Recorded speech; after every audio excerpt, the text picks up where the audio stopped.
ऐसे में ठाकुर जी को भोग में पसंद क्या है, ये सब जानना चाहते हैं। देखिए, ठाकुर जी के भोग में ठाकुर जी का प्रमुख जो सवेरे ठाकुर जी को मोहन भोग लगता है, उसके अंदर में ठाकुर जी का जो है मोहन भोग है, उसमें मक्खन मिश्री का है।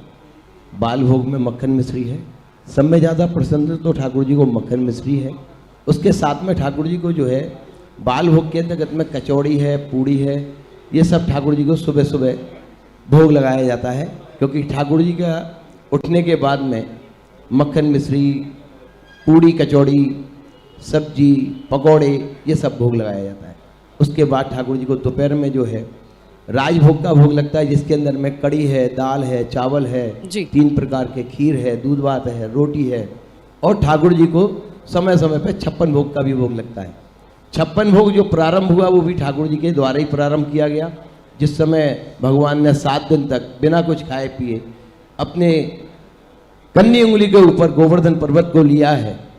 वो 7 दिन तक ठाकुर जी ने, क्योंकि माँ जो है 8 पहर बच्चे को खिलाती थी कन्हैया को, तो 8 7 56, वो जो 56 भोग जो है वो ठाकुर जी को एक बार में बना के मैया ने खिलाया, क्योंकि 7 दिन तक बरसात होती रही और ठाकुर जी उस पर्वत को अपनी कन्नी उंगलियां पर धारण करके खड़े रहे। तो वो 56 भोग का भोग लगता है ठाकुर जी का दोपहर में। और उसके बाद ठाकुर जी की आरती, आरती के बाद ठाकुर जी को फिर हमारे यहाँ पूरा वस्त्र उतार के ठाकुर जी को सैया पे शयन कराया जाता है और ठाकुर जी के अंग की मालिश होती है।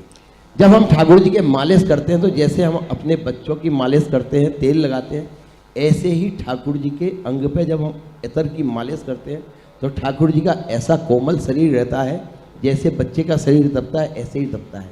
पर भक्तों को कैसे लगे कि ठाकुर जी का कैसे ऐसे स्पर्श हो रहा है, उसके लिए ठाकुर जी का भक्त जो है दर्शन करते हैं बैसाख सुदी तीज वाले दिन, जिस दिन ठाकुर जी के चरणों का और ठाकुर जी के पूरे वक्षस्थल का दर्शन होता है।